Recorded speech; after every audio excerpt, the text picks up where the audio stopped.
So, thank you so much for the invitation. I'm very grateful to be here. And this whole year has kind of been a year of several crises all around the world with COVID-19 and all the other things that are happening here in the United States. But I would say, Christoph, that is very much related to what we're talking about, because COVID-19 and the shutdowns of so many churches. I'm going to be talking primarily in my own denomination, my own association of churches, but it's exposed that churches that thought that they were okay were not. And so there is really a direct correlation between the crisis we're experiencing in the world and the crises that we're talking about with local churches. Just so everyone knows a little bit about our denomination, I want to start by talking just about my own ministry context. I am the Director of Church Development for the Conservative Congregational Christian Conference. We are a historically congregational denomination. We find our roots in here in America, what we would call New England Congregationalism. We are a group of just over 300 churches throughout the United States, with a few even in Canada. But we do have over 900 pastors and also missionaries and chaplains and Christian workers that are serving all around the world. We've been partnering with NCD America since just before 2007. I came on staff with the 4Cs in my national position in January of 2007. My boss actually got his certification about 3 years previous to that. And so between the two of us, that's where the connection became. When it comes to our particular denomination, I've kind of given just an idea of where we are health-wise with our churches.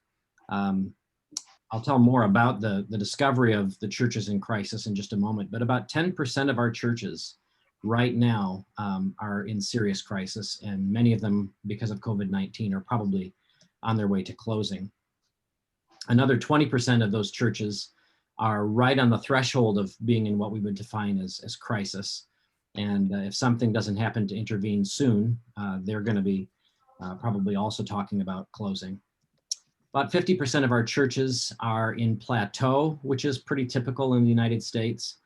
15% of our churches are what we would define as truly healthy. They're making disciples, they're doing the things that churches are supposed to be doing.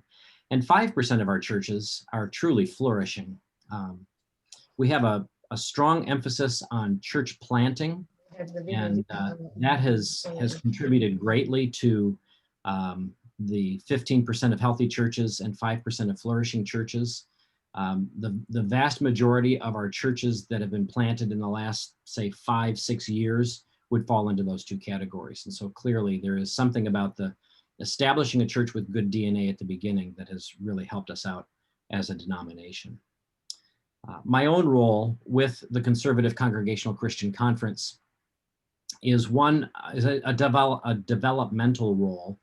I come alongside really two different categories of churches that are healthy churches that want to do their ministry better.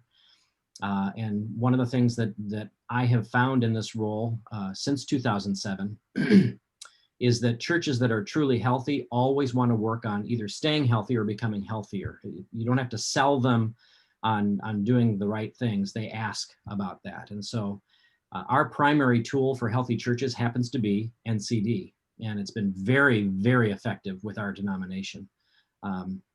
Since Peter took over with NCD America, we've had a really strong relationship of training. He's got some good insights even with our denomination. And so it's been a great relationship that we've had working on NCD cycles. The churches that we would call healthy churches, the vast majority of them do NCD on a regular cycle basis. And they use that tool to help them tweak their ministry and stay right on the cutting edge.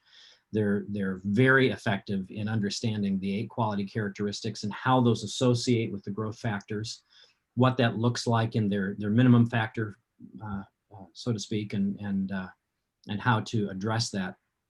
Many of those churches, in fact, have become well-versed enough in NCD that they really need little outside coaching from us because they've become very proficient in working with the tool.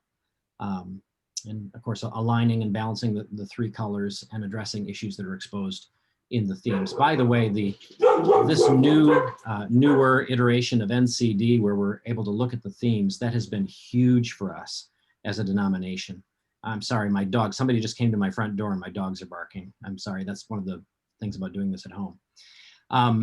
But anyway, it's been a great tool for us, and those healthy churches are becoming healthier. They're becoming more effective. They're bearing more fruit. They're seeing more disciples made.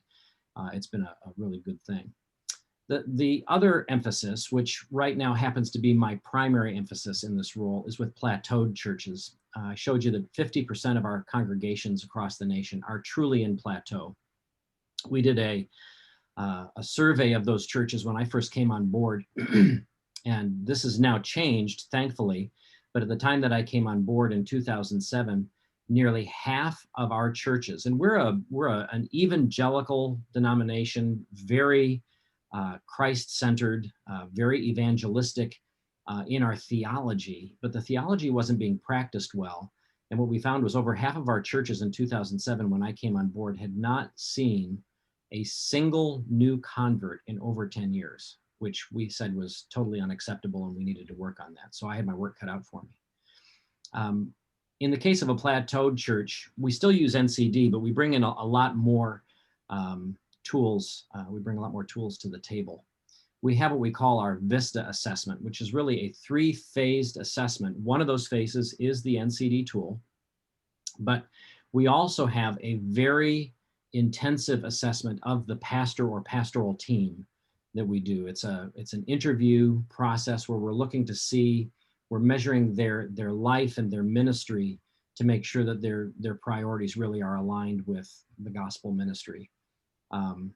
You know, I imagine this may be true in other places, but in the United States, the career pastor oftentimes becomes more of a CEO of the church, chief executive officer of the church, rather than really the shepherd of the church. And so there's some of those things we have to measure and realign.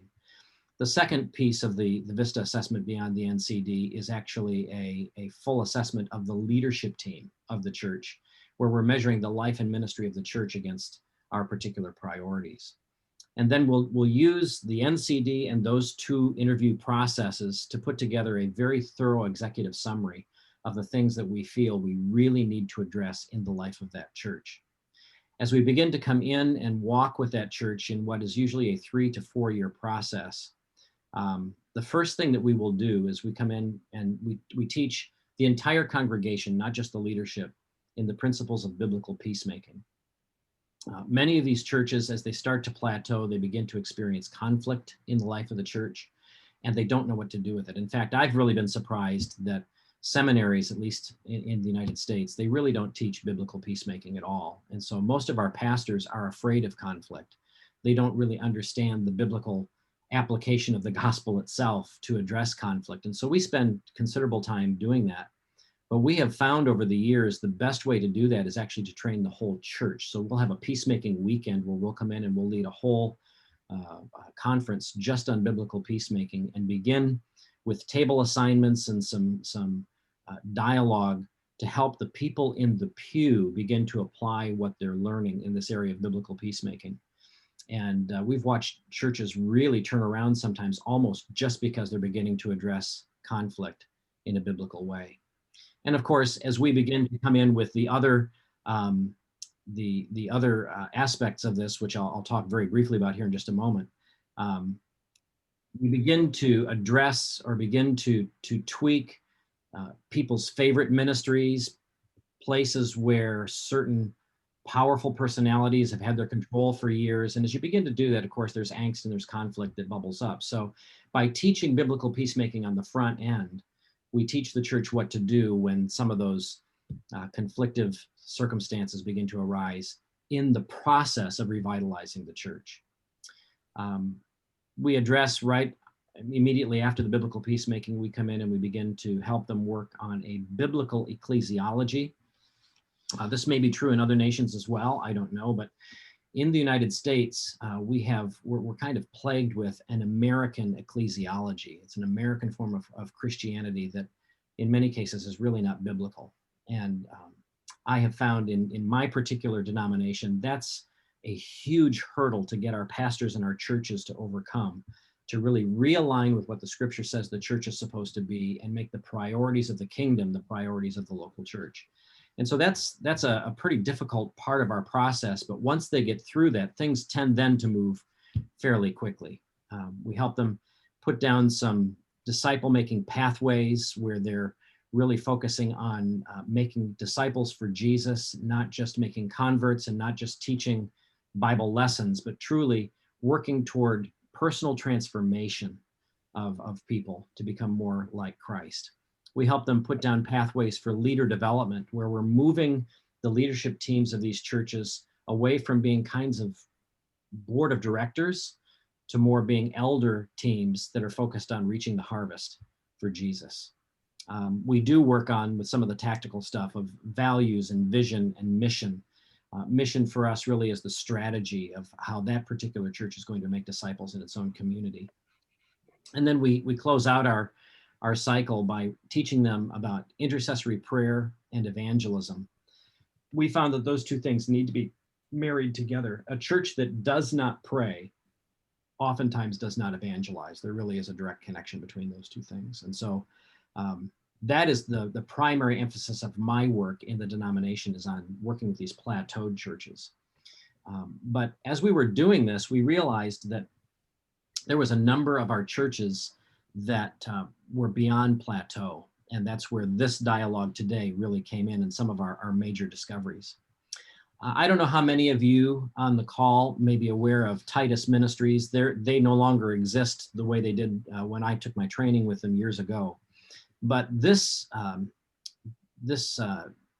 diagram of the church's life cycle is one of the best ones that I've seen, because as it goes through the various phases of a church's life cycle, it also ties to that some descriptors of what we mean by those various areas of the life cycle of the church. And so when I begin walking with a church, I even use this with my NCD churches when I'm being an NCD coach. I begin with this and I say, let's take a look at the life cycle and let's look at some of these symptoms that we see. Which of these areas, which of these clusters of symptoms really kind of describes where you feel you're at right now? And this is a major aha for most churches and church leadership teams, because in a very simple but very quick way, we've begun to place them where they probably land on that life cycle curve. And I would say that about 80% of the time, it's a wake-up call for the church. They're surprised at what they see. And it allows me then to go a little bit deeper in the dialogue than I would have been before. So as we look at this, I don't know if can you see I hope you can see my arrow moving, but when a church is first born, of course, the church planter gathers people. It's based upon his vision. The belief structure is established. I'm a church planter myself. Palmwood Church is only 4 years old. And so I've gone through this myself, the values piece of the church, birds of a feather. We have the saying, birds of a feather flock together, gathering people in great unity around our values. There's high tolerance for even mistakes, because we're just trying things to try and connect people with the gospel, and a lot of harmony. As the church continues to grow, we begin to see the problems that we want to solve. And so the church is actually solution oriented. It's growth oriented. It's got high morale, lots of planning. And here's the big piece. We're acting based upon faith and thinking as a team. So this goal section is related to growth. This is where the exponential growth of the church happens. But before long, you need to establish some structures in the life of the church. And what people don't realize who are in churches that are in plateau or churches that are even in decline, they think as they look at this life cycle curve that the church gets in trouble up here near the top of the curve. But anybody who's familiar with mathematics knows the curve actually starts changing where this yellow line is. That's where the life of the church begins to spin down. And if we aren't paying attention and begin to do those things that start a new life cycle, a new life curve, the church will inevitably keep flowing to the right of this diagram and go into a death cycle.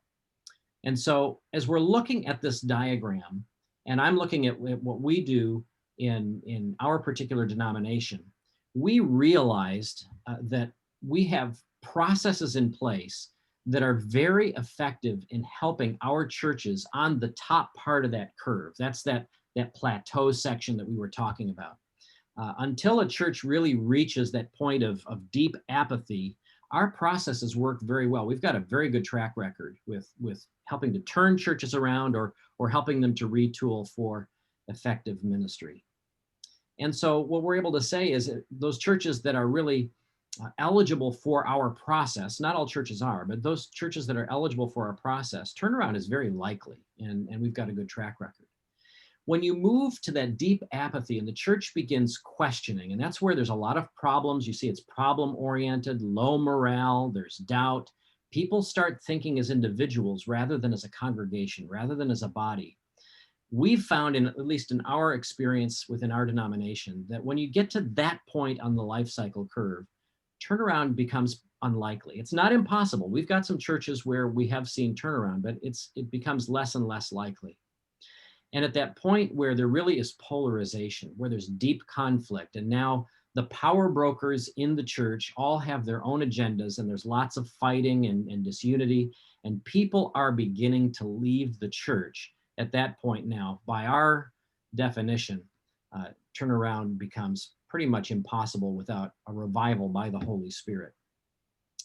Well, what we realized as about 4 years ago, as our leadership team from the denomination was in our spring meeting, which happened to be on my back porch by the pool here in Florida, we were sitting around the table, and we realized that in our particular denomination, we have really good processes for birthing churches. That's our ministry of church multiplication. We have really good processes for helping churches that are in plateau, and also those that are healthy that want to tweak and do better. That's our ministry of church development. And we actually have good processes for those churches that it's just too late and they really need to close. We have a process called legacy care that closes churches with grace and then is able to take those assets and reuse them for church plants so that the kingdom actually wins, even though an individual congregation may close. But we realized that we have a whole bunch of churches that fall into that orange area on the curve that we had no processes for at all. We had no way to help them. And that's where what we're going to talk about today, our turning point process, our turning point initiative, that's where that really focuses, are those churches that are in that questioning phase where there's lots of problems, division is beginning, people are thinking like individuals. But up till a couple of years ago, we really didn't have any way to address those churches. And the aha came to us as our leadership team, the 5 of us were sitting around the table. We began to look at that part, and my boss says to me, he says, how many churches do you think we have that fall into that area? And just going by those symptoms that you see on the screen there, the 5 of us within 10 minutes, personally, just from churches that we know and we are personally working with, we identified over 30 churches just in 5 to 10 minutes that we knew fell into that zone, that at that point in time, we had no way of helping them. So then we set out for about a year saying, okay, so what's this going to look like? And here's the wonderful piece for all of you that are on the call. Our conclusion was we didn't have to reinvent the wheel, that we actually could use a modified approach to NCD with its 8 quality characteristics and address the churches that are in that area. And about 2 years ago, we started this turning point process. So we had a little over a year under our belt when COVID hit. And so for the most of this year, we've really kind of been just spinning our wheels and waiting because so many of these churches that fall into this category, some of them aren't even meeting face-to-face right now. They have to meet online, and so many things have changed that our results are probably skewed a little bit from this time with COVID. But that gives you a little bit of history of this turning point process. The thing that I love from the vantage point of our particular denomination about this turning point process, it's the first time that our 3 major priorities of church multiplication, church planting, church development or revitalization, and conference care, those churches that are in legacy, it's the first time that all 3 of our priorities are all working together in concert to address churches' needs that fall into that area. And it has turned out to kind of be a sweet spot for us. We didn't realize that going in, but it's really been kind of an amazing journey. So to give you a broad overview of what Turning Point looks like, we now have trained up about a half dozen what we call interventionists. And these interventionists are people who know how to do NCD. They also know how to do our deeper assessment processes, but they've also been trained in other tools, looking at demographics for a particular region, looking at the church's physical facility. Is it in good repair? Do they have the money to maintain it? Looking at the church's budget and its budget history, its giving patterns, and all those kinds of things. And so an interventionist will come in and they will do an initial full assessment. And as they do that, then they will pull together quite a report. Some of these reports actually are 20 to 30 pages long, very, very detailed. And we will sit down as a leadership team with that interventionist, and we will guide the church in the direction we think it needs to go under this turning point process. Some of those churches are so far down that life cycle curve that we realize right at the beginning, they have to go to legacy. There really is nothing more that we can do for them. Some of those churches are in fairly bad shape, but their facility is good. They have a good financial position possibly, or they might be in a really fast growing area of a city or a community where a church plant will flourish. And so we move them directly into a replant mode, and that would fall under our church multiplication side of the Turning Point ministry. But the vast majority of these churches actually flow into my part of the puzzle of what we are calling directed development. Directed development simply is, and we'll talk more about this here in just a moment, but it simply is a modified, it's kind of a reduced version of the NCD process. These churches, if they're in that orange zone on the curve, there's not a lot that they can take on at one time. And what we really have, we tested it, we found it was true. Most of these churches are not capable of doing a full-blown NCD process. In our particular case, most of the time it's because their average age is so high and their size is so small, they don't have the energy to pull that off. So we will do a reduced NCD application. We'll walk them through to try and get them some wins to see if the church actually can get some ministry traction again, if it starts showing some positive signs of growth. And if it does, then we might continue that process for a while, or if they really show quite a significant amount of traction, we will then try to move them into our full-blown church revitalization process that I described earlier. But at that reassessment point, if we find that they've not gotten traction, but the assets are good and the ministry context is good, we will then recommend them to go into the church planting phase. So there's a replant that will happen in that particular place. In a few cases, we try to go through the directed development process and it's just not working. And oftentimes, unfortunately, it's just not working because the pastor really is standing in the way. But in our particular tribe, all churches are autonomous, so there's not a lot that we can do about that. And so we'll have to recommend them toward legacy and just starting things over again. So that gives you an overview of how the whole turning point process works. I want to talk about that middle column there, directed development, for the remainder of our time together, because that's this modified application of NCD. So with directed development, what we do is we take those initial NCD survey results, and we have found that the results guides, the full-blown results guides for us, it's worth the extra monetary investment for the church to get those just from all the wonderful information that we get. Since we're just taking one small piece and taking one baby step at a time with this church, we might start with something from their minimum factor, from the 8 quality characteristics. And then we might move from there into something that we see from the themes. And in each case, it's just taking one more baby step until we begin to get some inertia with that church. We also now have over 40 trained NCD coaches that we trained them. We actually paid for it. Our conference works with Peter Chinchala once a year. Peter, I don't know if we're going to be able to do it this year because of COVID, but once a year we gather together here in Orlando, Florida, and we bring in people who want to be certified as NCD coaches. We pay for the training for them to come and do that. And our ask is, you can go ahead and be certified, hang out your NCD sign and become an NCD coach. But what we're going to ask is, if we're paying for your training, we want you to at least 2 times a year become an NCD coach for us in our Turning Point process. And so we have 40 people now across the nation that are ready to serve. Of course, with COVID, they haven't been able to, a lot of them yet, but they're ready to serve and to walk with churches through this modified approach to NCD.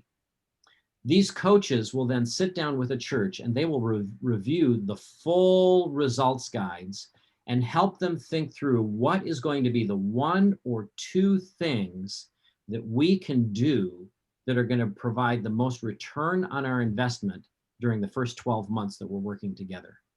And as the coach stays with them during this time, that coach is going to be able to assess real time as they're working together if what they're doing is too much, and maybe they might end up having to go toward legacy, or if what we've decided to do is too little and we need to add a few layers.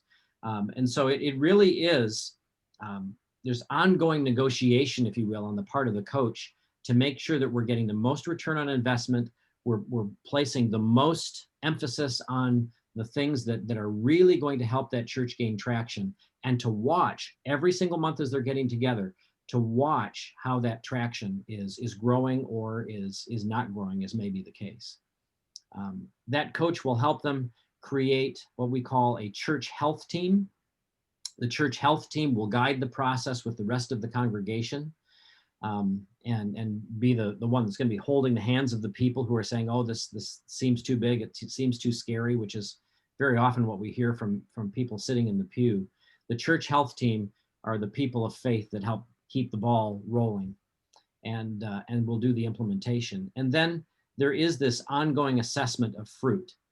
If we get to the end of the 12 months, we will then do another NCD and we'll start the whole process over again, or make the decision that maybe it's time to hand them off, either to replant, to legacy, or our hope is to the bigger revitalization process that we have. One of the things that we've added to this process, and this comes out of experience, my experience since 2007 with our particular denomination, but this may be helpful to some of you as well. We have 4 non-negotiables that we require if a church is going to enter into a covenant with us for this Turning Point process.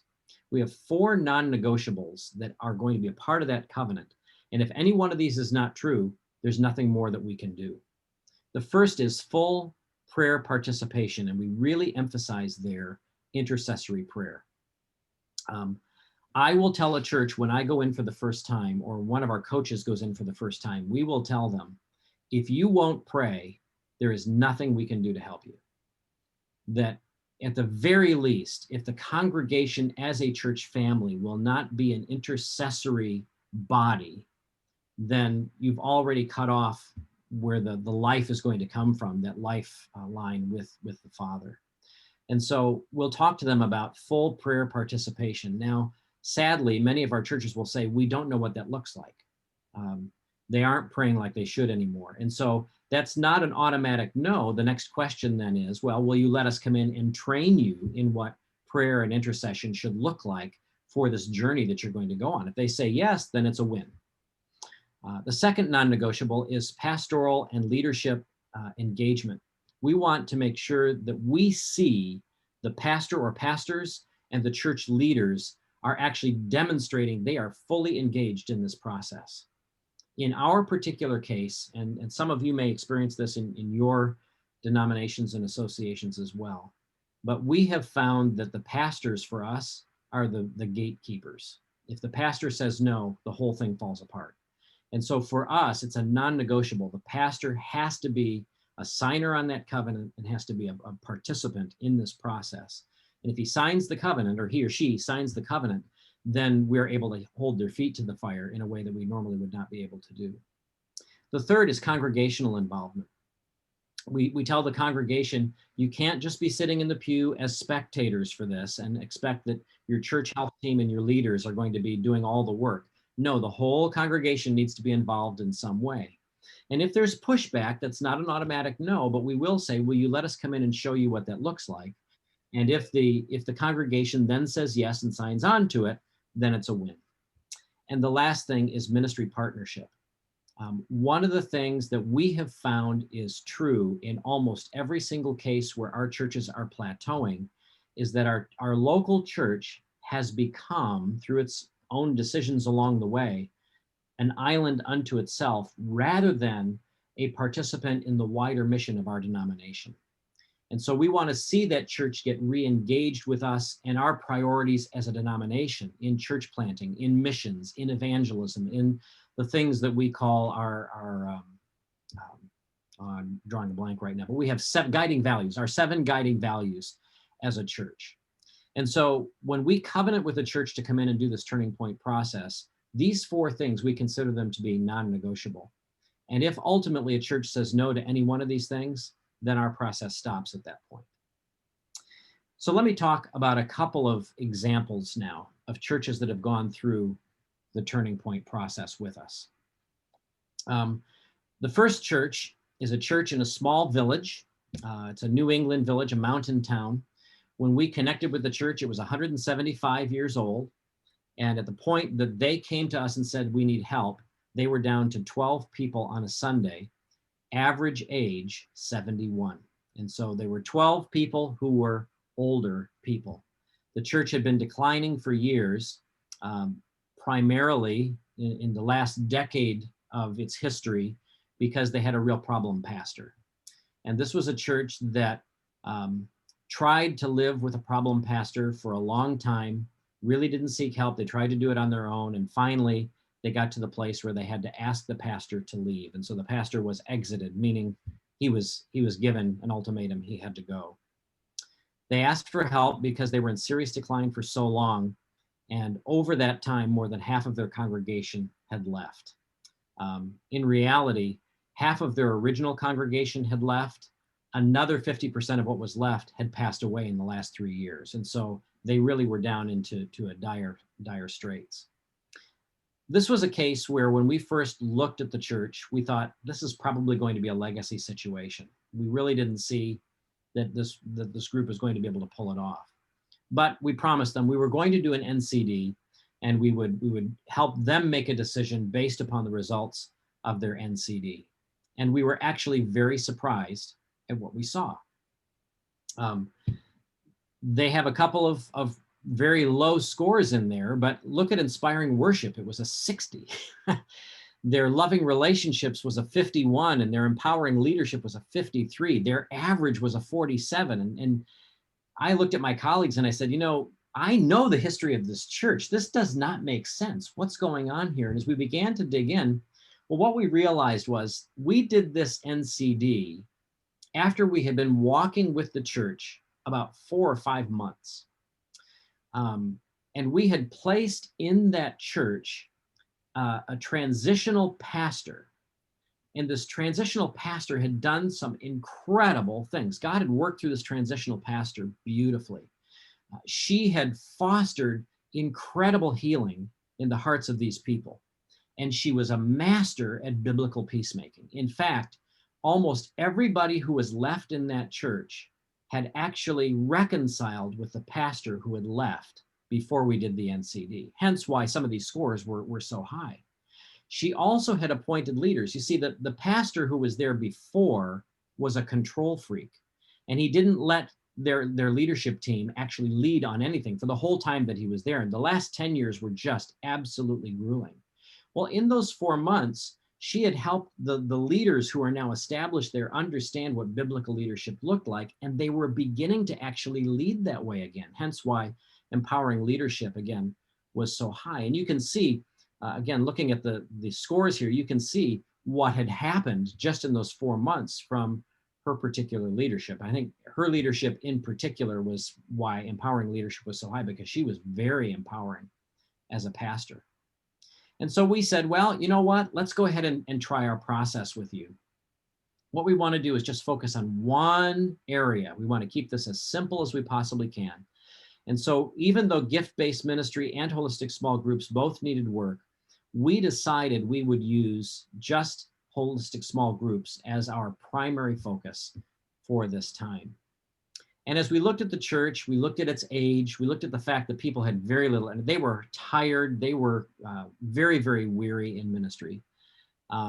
They were very disconnected from their community. In fact, the previous pastor was not well liked or trusted in the community. And so that certainly reflected on the whole church and its reputation. And so there was a lot of work that needed to be done. So we said, let's just work on holistic small groups and let's see what happens with that. And what we decided to do in this particular case is we used the insights reports. Now, I asked Peter Cinchala yesterday if this is something that was available around the world, and I don't really know. But in the United States, we had a previous version of NCD that used these insights reports, and they're still available for those that are with NCD America, even though they're not really emphasized anymore. But Bob Logan had put together a series of coaching papers to go along with this, where in the insights reports that we used, for each of the 8 quality characteristics, there are 4 sub-characteristics that are being identified. And then there are coaching questions that go along with each of those sub-characteristics. So you can really dig down deep and help coach a church toward health under that quality characteristic. And I don't know how well you might be able to see this coaching guide. It's just an example there, but for holistic small groups, there are 4 sub-characteristics. And then for each of the sub-characteristics, Bob Logan has identified 4 key coaching questions. And so you've got 16 primary areas of emphasis that you can look at. And so what we did is we worked with this transitional pastor, and we literally took one question at a time and worked with their church health team, which happened to also be their leadership team because they were so small. But answered those questions and began to say, what would this look like if you were healthy? What are some goals we can put together to make this actually begin to return health to the church? And within 6 to 8 months, we began to see this very hurting, very small church, very old with no energy church, get some pretty significant ministry traction. And by the time we got to the end of, we actually did this, it took about 1.5 years. So almost 2 years later, just shy of 2 years later, was the next NCD. You can see the results that happened. Now remember, we only focused on holistic small groups. We didn't focus on anything else. We didn't touch anything else. But here's the magic of the barrel. When you bring the lowest stave up, the water table of the whole bucket comes up. And that's exactly what happened. Look at these scores for this church. It was utterly amazing. Now, we didn't touch gift-based ministry at all. It was the other lowest factor. It is still now, it is the lowest factor in the second follow-up NCD. But look at what happened with holistic small groups. Let me show you the comparison report here. They actually improved in every single area, every single quality characteristic, even though we only focused on those coaching questions for holistic small groups. It was a very simplified process, and it had an incredible return on investment. And what we saw at the end of that almost 2-year cycle was morale had improved dramatically in this church, dramatically. They went from thinking, we're dead in the water, we can't do anything, to Jesus is really using us as a church. They began with 12 people during this time, and it was through the holistic small groups that the improvement happened. They ended this cycle with 35 people. So they more than doubled in size during that time. For a small New England village church, that is a miraculous transformation. There's a dramatic increase in the scores, of course, for holistic small groups. They hadn't had Bible studies, and some people couldn't remember when they'd had Bible studies. And so these holistic small groups began as these Bible studies in people's homes. It was amazing. But the other thing that happened, which was utterly astounding for us, we didn't talk about it. We had nothing to do with this directly. This was something the Holy Spirit did as holistic small groups were bringing life to the church again. They began actively supporting missions and church planting. So let me tell you this story, because this is an amazing testimony to what is happening in this process. This was a church, 12 people, but they had almost $1 million in an endowment fund that they'd been saving up over the years for a rainy day. We were saying, folks, it's storming outside, spend the money. But they were holding on to it. That was their security. Their security was in their funds, not in Jesus. And as holistic small groups, this emphasis on holistic small groups brought this health back to the church, they released their grip on that money. And they began to say, look, this is the Lord's money. It needs to be used for his mission. And they began investing some of that major funding that they had as a church into missionary work and into church plants. And there are churches now that exist because financially they got an infusion from this small church's investment. It was just amazing to watch how God did that. Let me tell you one story about this, because it's a neat story. The one church that they wanted to support, they felt like the Lord told them, send them a check for $10,000. Huge gift for a church plant. But the church treasurer was very scared to write that check. And so finally, it took him almost 2 weeks to physically write the check and to stick it in the mail. $10,000. So he prayed, he went to the post office, he stuck it in an envelope. He said, okay, Lord, I'm trusting you. I'm choosing to trust you. He stuck that into the mailbox. And then he went to his post box down the hall to get the church's mail, opened it up, and there's a letter in there from a lawyer. As he cuts open that, he's standing in the same post office. He's just put the check into the mailbox. As he cuts open that letter, that envelope, he pulls it out. There's a letter there from a lawyer saying that a longtime member who had moved to another state had died and had left the church money. There was a check in that envelope for $10,000.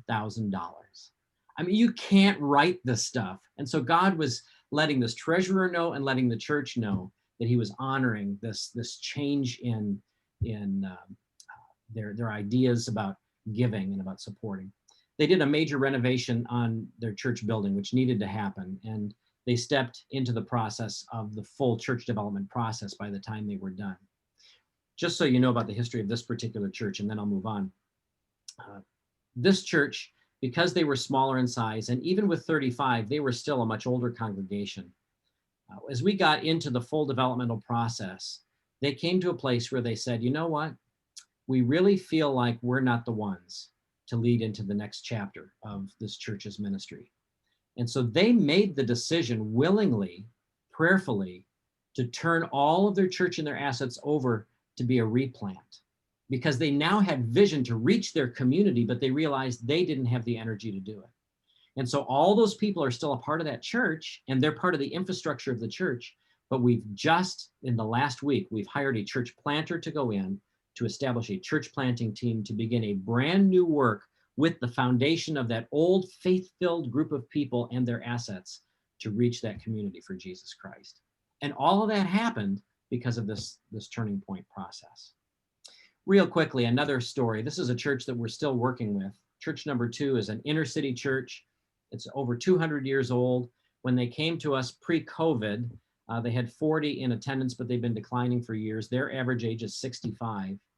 And the reason they came to us is they had a long-term pastor. He'd been there about 20 years, and he retired. And they realized as they began evaluating their church, they were not as healthy as they thought they were. We did an initial NCD with them, and this is their NCD. Not horrible, but they've got a couple of things there that are under that 35 watermark. Effective structures needs some work, and of course, empowering leadership. The thing that we thought was interesting was empowering leadership was low because their pastor, who'd been there for a long time, he was well-loved, highly regarded in the community, a wonderful pastor, and that just didn't seem to make sense to us. And so as we began unpacking all the different reports from the results guides, we came to the story guide, and we began looking at those 3 lower themes. And I think it was under the theme of vision. I don't remember exactly, but I think it's under the theme of vision that all of a sudden we had our aha. because as we talked with the people around the table, which at that point was mainly their church search committee was around the table and a couple of leaders, we hit on something that was very significant. It exposed under, I think it's the report on vision, that the leadership wasn't really known for wanting the church to grow. And all of a sudden, heads began to nod around the table. They said, we're really not sure our leaders want the church to grow. And then we learned, as we began to dig a little deeper into that, that the beloved pastor who had been there for so many years and was so highly regarded in the community and well-loved, that the pastor actually had been doing all the ministry. He was controlling it. It was, I guess he found his identity in being a pastor, rather than allowing the leaders to do the ministry and lead the ministry. And because of that, he actually was preventing, he was a cap on the growth of the church. He wasn't doing it intentionally or didn't have any evil intentions, but he was actually keeping the church from growing. Some people thought because if it got any bigger, he would not be able to control everything he was controlling as the pastor. So the first illustration is a pastor who was actually hurting people with his ministry. The second one is because of the way he was loving them, he was holding them back. When we got into the status guide, the status guide, we looked at empowering leadership, and that told us, it confirmed the things that we were suspecting. Question number 45, our leaders clearly believe that God wants our church to grow. Of the survey respondents, a score of 20, it told us overwhelmingly, they were saying, no, we don't think our leaders want the church to grow. So what we had learned around the table now was being proven in the report itself. And then the second one we noticed after our dialogue was question 28, our pastors, the people were saying our pastor has too much work to do. Well, it was because he wouldn't release any of it. He was holding on to it. As we began to get into the process with this particular congregation, COVID hit. And this is a church that made the decision to do everything online. It actually has caused them to lose some people. They, even today in November, they still have not gotten back into face-to-face worship again, even though much of our country is doing that now. They haven't done that. And so we're kind of on hold with this church. I really do believe that there's great potential for this congregation based on other churches that we worked with, but COVID has kind of put that on the shelf for the time being. The things that we've learned through this process is that every church is unique, and we really can't have a cookie cutter approach to doing this with the Turning Point process. They have a unique level of energy. Some can take on more, some can take on less. They have unique amounts of vision, some desire to actually see health and see their church flourish for the sake of the kingdom of God. Others, there's actually congregations that have basically told us no, and that's sad. It's surprising, but they're choosing to say no to Jesus and to go toward the legacy route. There's unique communities that they're in. Some churches are actually in decline in part because their community is in decline, and so that makes things really difficult to see a turnaround. But others, actually, the community is flourishing, and so it provides them with great opportunities to reconnect. And there's unique outcomes from every church. Some of the churches that start the process still ended up realizing it was too late. Some of the churches that started the process realized, as our first illustration, they wanted to go the route of replant because they thought that was going to be a more effective way. And some of our churches really turned around and began flourishing again. And that's a very exciting thing for us. So that's kind of the spiel, the 1 hour spiel, if you will, on our Turning Point process. We believe, again, we've been doing this for 2 years. We think there's an awful lot we haven't learned because of COVID putting things on hold a lot for this year. But we're greatly encouraged that there's going to be some terrific results from this. And so I would just then turn it back over, Christoph, for some question and answer on the process.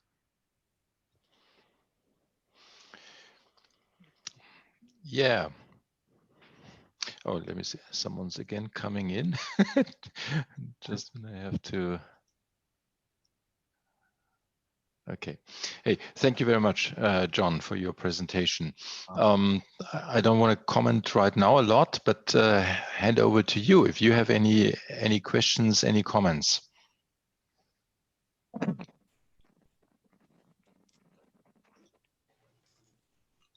Any questions, any comments? So I've seen a number of congregations where you've got a relatively small number of people and they are significantly older people, and have been very demotivated, almost depressed at the prospect of trying to reach younger people. You know, some have been incredibly faithful in doing all in their power to reach out to younger people.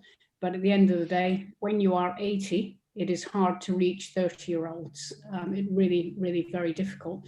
How have you helped to re-envision those people and to support them in that very difficult challenge? Well, again, every church is unique, and so it's hard to give a cut and dry answer for it. But I would say that there really are two general categories that we find. There are people in an older congregation like this, they really do desire to see kingdom ministry return to their church. And if you have that as a foundation, re-envisioning the vision piece is not hard. Getting them to start walking it out is more difficult, but the vision piece is not hard. So one of the churches that we worked with was in the city of Detroit, in Michigan, here in the States. And it's a church that was really part of an industrial town, automotive industry. And they had not seen a lot of growth and forward momentum for probably 15 years or more.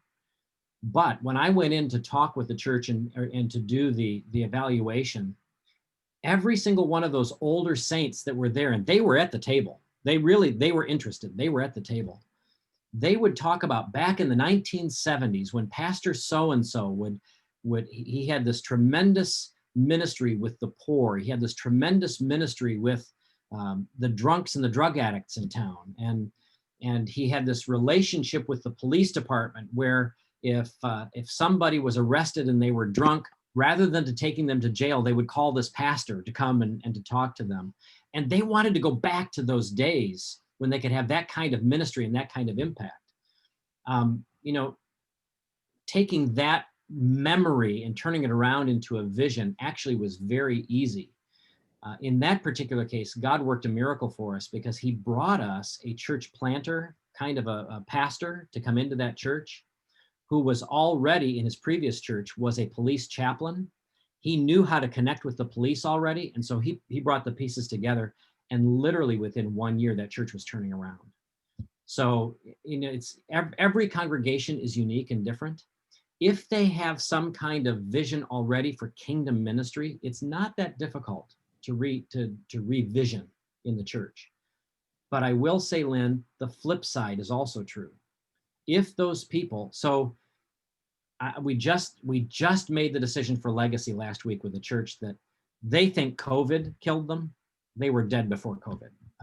They had enough money to keep the lights on and things going. But when we went in, I'm telling you that I hate to say this, but the vision of the church, quite literally, the old people around the table, their vision was, we want this church to survive long enough to do our funeral. That was their vision. And at that point, there's really nothing that we can do to help them. So there really are kind of two categories. And if you're in that first category, finding a way to get them connected and involved, that's the challenge, but vision is not the challenge.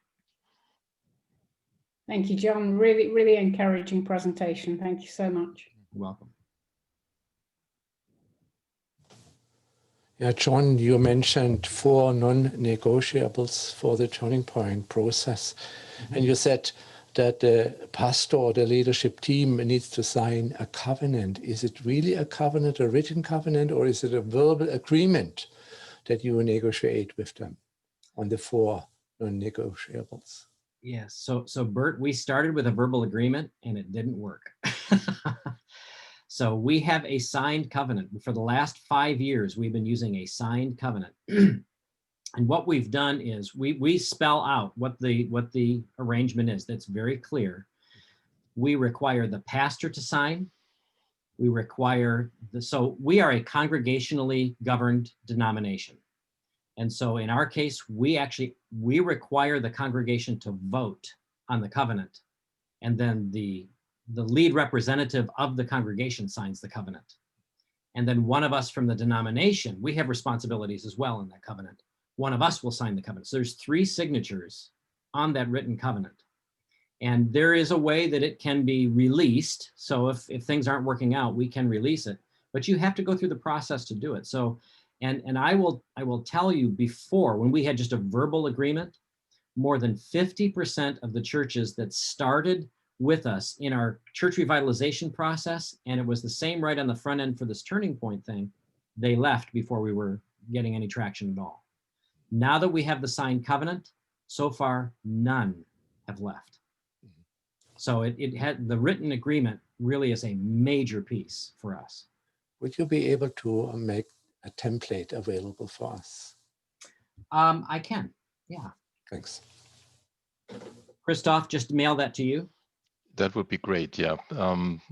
Most of you have seen that I'm recording the session, so you will get access to the video. And if you also could send me your presentation, John, that would be great. I can.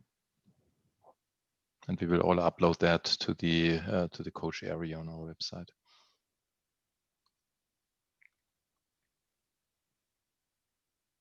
Other questions?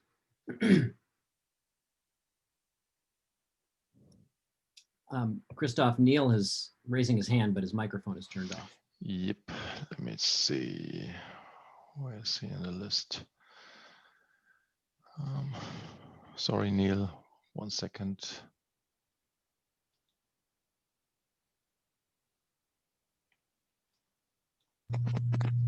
No. Good morning. Good morning. I'm from New Zealand, and I'm sorry for being late. I slept in. I just came in on that last bit, so I'm sorry for missing everything, and what I say some of it might already be said. Look, I'm 80 years old, and I've been asked to step in and look after the Salvation Army here in Levin, New Zealand for the next 10 weeks. We've got an aging congregation, and particularly so because one of the members of that has begun building a lifestyle village, and he's turning out about 2 houses every week, 2 new apartment houses, standalone houses, and people are moving in from all over New Zealand. And so this is causing the Salvation Army here to grow. They're church-going people. Levin is limited in the number of churches it has, and one option is the Salvation Army, and so a number of people have started attending the Salvation Army. I kind of joke a bit about the place is called Speldhurst, after a place in England where the family originally came from. And I jokingly refer to the owner's church growth policy by calling it the Speldhurst Church Growth Policy. And that's actually raising the age of the congregation. But there's 4 things, that observation I'd like to make, and that is that God loves pensioners as much as he loves anybody else. But old people are not going to all die off at the same time. There will always be more of them coming on stream. The white European New Zealanders in this country, and probably lots of other countries, are an aging population, and in 50 years' time will be a minority in lots of places. And why not a ministry to the aged? Why do we always have to promote young people? I mean, I kind of understand it, because 40 years ago, that was my line too. And ads on television, apart from things like life insurance, are aimed at young people. And I wonder how many churches, well, not many churches in our country anyway, an aged pastor rather than a youth pastor. So that's my 10 cents worth anyway. On behalf of older people. Well, thanks, Neil. And one thing that I'll tell you is the church that I pastor, Palmwood Church, is a 4-year-old church plant here in Orlando, Florida. And Yep. the reason we came to Orlando, Florida was literally we felt called to reach baby boomers. There's some New Zealanders that started there. So here in this area where we are, there are roughly 5 to 10 new church plants every single year. And without exception, all of them are aimed at millennials and Gen X, all of them. Yep. We're a huge college. We have 3 major universities within 5 miles of my house. And so they really are trying to reach the campuses. So we're the odd church out in that we came to really focus on the baby boomers. And being Florida, there's a lot of baby boomers here. And so, we're trying to start a movement similar to what you're asking. As far as our process is concerned, in the 2 churches that I used as examples, they actually did do some ministry. The church that was the small town in New England, the first church that I used as an example, I don't know if you were on yet for that or not, but they grew from 12 to 35. Their median age did not go down a whole lot. And so they were doing their holistic small group emphasis was reaching senior citizens. And it's because that's who they were, but they were doing it for the kingdom and people were coming to Christ. There's a great testimony of literally, it's a church in Vermont, and a mountain man that only came down to town to get groceries. The house that he lived in had still had a Franklin stove for heat. He still cooked on it, still had an outhouse. He came down to town. One of these people connected with him. He ended up coming to the church, and the church loved on him. He hadn't had any kind of family around him for years and years. He came to Christ. They got to baptize him, but he himself was in his 80s. So there are illustrations of how, this emphasis, you reach your own. Yes.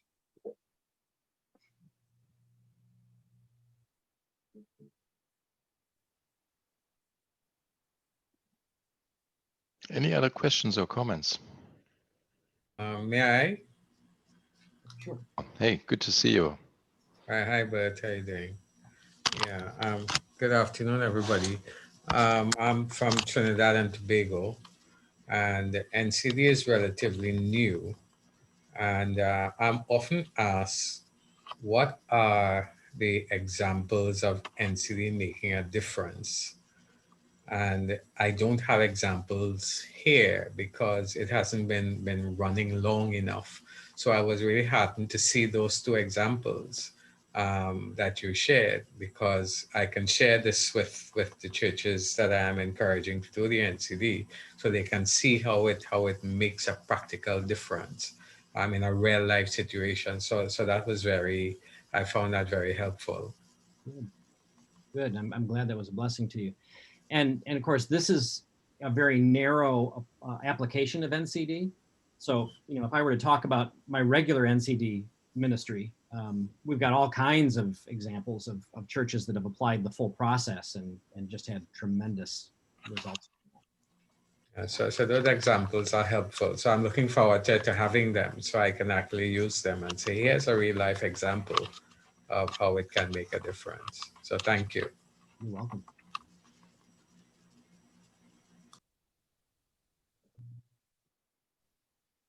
Other questions or comments? I'm kind of wondering if, have you made any adaptations to your NCD ministry because of COVID that allows you to do some work in the meantime? Because that's, I know, an area that I'm trying to figure out. Yeah. So on both my regular NCD ministry and also with respect to Turning Point, churches that were already connected, we've been able to continue the coaching and working with them using Zoom is the platform that I use. And that's been actually very effective. But those were churches that were already in the pipeline when COVID hit. I have 3 churches right now, 2 that are regular NCD and 1 that is a Turning Point church that we're trying to see if we can do this from a distance using Zoom. Part of the United States is open for travel, parts of it are not. And so this one church that I'm working with is in a state where if I come from Florida and I go to that state, I have to quarantine there for 2 weeks before I can go meet with the church. So it's just not practical for me to make that connection. So we're going to try, we've administered, actually, they've already taken the NCD. I'm getting ready to score all of the results and then have a meeting with their leadership online to unpack the full results guides. But we're on the front end of that, Leroy, so I don't know that I can give you a definitive answer, but certainly on those that were already in the pipeline, we've been able to keep the wheel in motion by using Zoom.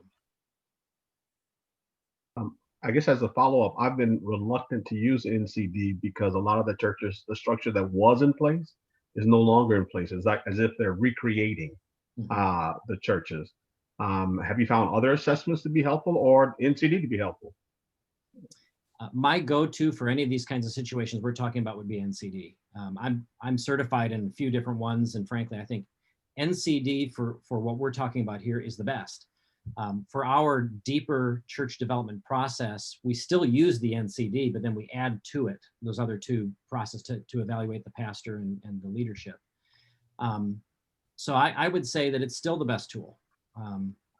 I think probably for some churches, the scores might be skewed more than others because things are so different. They don't have a frame of reference. You know, if they're talking about small group ministry, for example, the questions about small group ministry, and they're not actually meeting in a small group, they're going to be answering that based on memory from pre-COVID, maybe. So there can be some differences, but I don't think it invalidates it at all. That might actually be a better question for Christoph than for me. We had an interesting discussion yesterday when Christian Schwarz and Adam Johnston met, actually also here on Zoom. Well, we are not finished with that discussion, but one of our ideas was to make 2021 the year of inspiring worship service. I mean, it's very likely that we will still suffer from the overall situation with COVID. But our traditional thinking is there must be a gathering on Sunday, on Saturday, or somewhere on the weekend where we gather as a church and have our local worship service. But when we look behind the scenes, when we look at the principles, there are many different ways. So why not making that the challenge, finding new ways, alternatives, creative ways of being church? Yeah, because being church is not a meeting once a week. Being church is far more than that. It's beyond that. So why not challenging churches and seeing what's the effect? I found it fascinating in your first church example, John. Working on all the small groups influenced the overall health in all areas. Yeah. Seeing the principle of interdependence at work, seeing the principle of energy transformation at work. Why not doing that in midst of the COVID challenges and seeing what's the outcome of that? Yeah, so I see that as an opportunity for church. Maybe it's even an opportunity for church renewal, for more spirituality, deeper spirituality, and leaving some old forms that didn't work anyway. I would absolutely agree with that. Susan? Yes, I have a question. We had a parish, a congregation that we were working with with NCD for 5 cycles. And they had started out with an average score of about 52. And their holistic small groups and need-oriented evangelism was very low, about 34 or so. Over the 5 years that we worked with them, we did the same thing, aging congregation. It was almost different numbers, but almost like your church of 12, where they were sitting on $1.4 million for the next for the church that they were going to purchase, because they had left one denomination and were moving into another. But this particular, when over the 5-year period, the need-oriented evangelism went up to a score of 54, and their holistic small groups went up to 65, and their average score was 60. And so they had a situation in which the pastor for 40 years was retiring, and a new pastor came in. And it was a total disaster in that the person thought that this was a church plant that he could do anything he wanted to with. So he threw out NCD, and because he was terrified with the results after a year and a half, where all the scores went down, and they basically went back to where the first of the 5 years, they were back down to 52. They're still a strong congregation, but because of this disaster, many of the entire health team left, the entire top level of leadership, internal NCD leadership left, et cetera. And they're sort of sitting there half the size now, just sort of floundering. And so given this kind of scenario, just plopped in your lap, what would you do? Unfortunately, I have lived similar scenarios.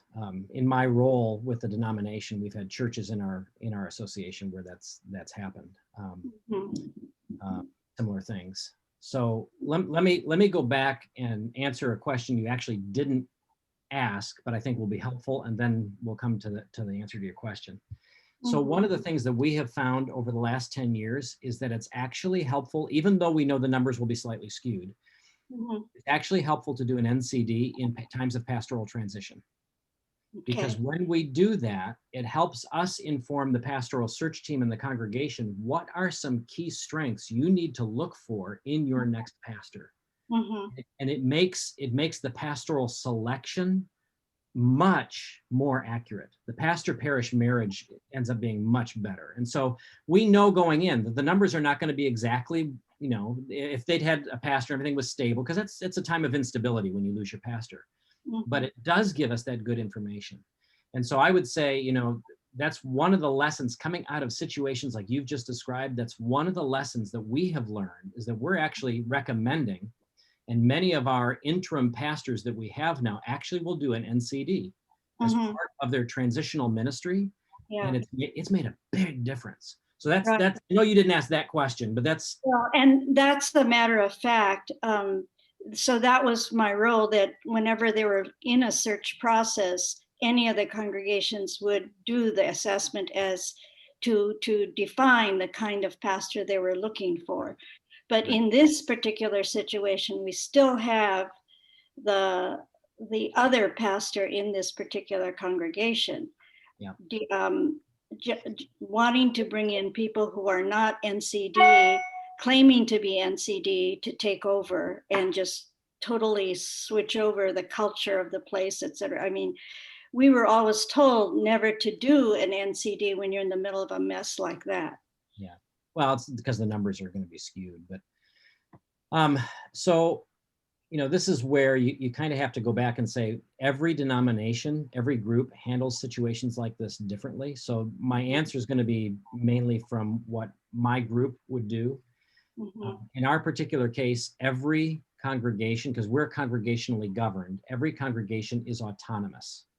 So we don't have a lot of teeth when it comes into their selection of a pastor. However, we can come alongside and we can make recommendations to the congregation. And if there are people there that really value their relationship with us as a denomination, they'll invite us in. Once we're invited in, there's a lot of things that we can do to help guide that process. And you know, in some cases it may be, we actually recommend you need to let this pastor go because he's actually having a negative influence on the church.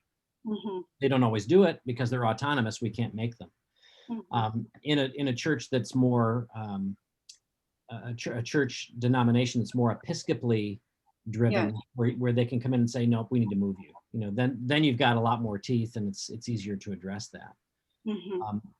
Whenever there is that kind of upheaval, though, my first response actually is to go back to what I said during the presentation and bring in biblical peacemaking, because most of the time, the people who are screaming, I see, this is wrong, this is wrong, this is wrong, they don't know how to address it.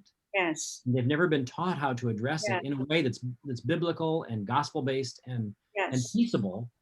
And once they learn those principles of biblical peacemaking, now they've had the idea, now they've got the voice. You know, you affirmed my a spirit-led intuition from your presentation. Do you have peacemaking resources that you could send us? I can. The process that you use, or a research-based kind of situation. So our process is something that we built in cooperation with Ken Sandy when he was still at Peacemaker Ministries. He's retired now. I don't know if that name's familiar to you, but his book, The Peacemaker, which is still in print, that is what I would recommend, and follow his process. Our process that we use is built upon, with his permission, is built upon his process. Okay. And the name of the book again is The Peacemaker. The Peacemaker. Okay. The Peacemaker by Ken Sandy, Sande. And there's another book that is now out of print by the man he was the chairman of his board at Peacemaker Ministries. The author's name is Albert Poirier, Poirier.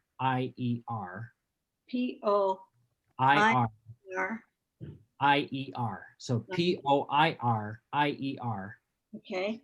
And it's called The Peacemaking Pastor is the name of that book. You can probably get it used from Amazon.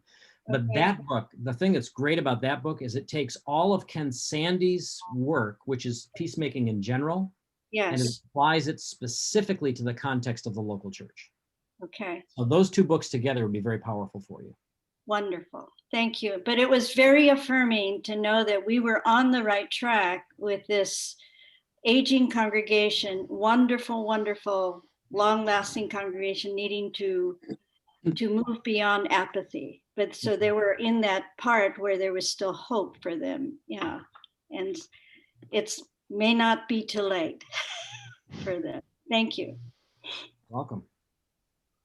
John, you mentioned that you have a special win-win arrangement with the 40 trained NCD coaches. So they give they agree to work with two churches, and on the other hand, you pay for the education of the NCD coaches. It's remarkable for me that those coaches would need to work for 3 to 4 years in the turning point process.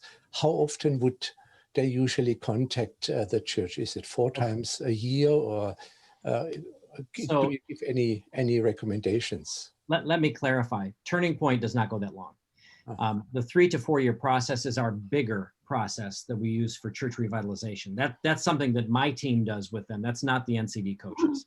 So I'm sorry, let me make sure I clarify that. The Turning Point process is a 1 year cycle. Now they may repeat another year, but it's a 1 year cycle. Okay. And they typically meet monthly with them. And this process is free for the churches? Is Turning Point by the denomination, or would they need to? No. In either case, the larger revitalization process that we do, or this Turning Point process I've described today, there is a retainer that is part of the covenant that the church pays. Okay. And that's to cover cost of travel and those kinds of things that may happen with the coach. A question again, if I may. Mm-hmm. What is your view or experience of using NCD with a new pastoral appointment? In terms of, I'm thinking about it as giving a new pastor a benchmarking point from which they can gauge what happens thereafter. So again, I'll defer to Christoph after I'm done with my answer, because he might have a better answer than I've got. But in our case, Actually, we have found that a pastor really needs to be in place at least 6 months to get an accurate result with NCD. The honeymoon period there, the first part, it's just there's too much happening, too much new, too much people to get a good result. So about 6 months, maybe a year. But having said that, Errol, at the end of that time, so he's put down roots, there's some normalcy that's returned to the life of the church. It's an excellent idea. And we actually do that. We recommend that. It provides the pastor not only a good process to start well with the congregation, but especially if he's a young pastor, kind of new to ministry, it helps him understand the value of voluntarily being evaluated. I'm sure that there's others on the call that have experienced this, where there's pastors who don't want to have the NCD because they're afraid of what the NCD is going to say about them. Mhm. And, so pastors, what's the first thing they always look at? They go right to that report and say, what did they say about my preaching, right? That's what the pastor always looks at. And so it allows us to come alongside Errol and to provide some coaching of this pastor, help them start well and realize, train them early. It's a good thing to be open to evaluation because it's going to make you more effective in your ministry for the kingdom of God. So I amen that idea. It's very good. And my other thought was that when you do it that early, it may be less threatening because you haven't been there long enough to impact the church. So you're really looking at what you have met, not so much what you have yourself produced. So it may be a little less threatening to do it very early. I don't know what Christophe's view is on it. Well, I really agree with what John says. You see, you can do the NCD survey at any time, but you always have to keep in mind what's the context of that survey, and the survey is only one puzzle piece. Yeah, for instance, you could follow up with focus groups, ask people in your church, ask ministry groups, small groups, what's going on here, what are your thoughts when you see the results, and what are your thoughts on the given context. Doing an NCD survey with a new pastor is a different context compared to a situation where the pastor is there for 10 years or more. And if you have that in mind, it gives you relevant information, but you have to interpret the information in the correct way. Yeah, and when I look at my clock here, we are coming at the end of our meeting today. John, I really want to thank you for sharing your wisdom and your experience. I really appreciate that. It was extremely helpful. And what I loved so much is that you showed how you integrated NCD with your processes, with different processes. And that's the right way to use NCD. Some people misunderstand NCD and see it as a model, but NCD is based on principles and it is very flexible. It can be integrated in different approaches, different processes, and I really like how you're doing that. And maybe one more comment with my coaching glasses on. What I also liked is, you see, in church number one, you started working with one of the 2 minimum factors, and then you were focusing on small steps, the little things that are most effective, and that is really coaching, a coaching perspective. When you're familiar with the solution-focused coaching approach, very often coaches work with a scale. Now, where are you on a scale from 1 to 10? And then what's the next little step? Yeah, imagine you're at a 4. Imagine you are already at a 5 or maybe at a 4.5. What would be different? Yeah, working with these little steps, that's the key to initiate a process, to create momentum. And I really like that in your examples. So thank you very much, John. And I thank you for the invitation. This has been You're great. welcome. Yeah. And thanks to everyone to be with us. And I hope that some of you didn't miss too much because of, my guess is that the time change, going back to normal time from daylight saving time, that was maybe irritating for some of you. But we have we have recorded everything. So if you missed something, just go to the coaches website in a few days and you will find everything there, including the presentation and including a draft of your covenant.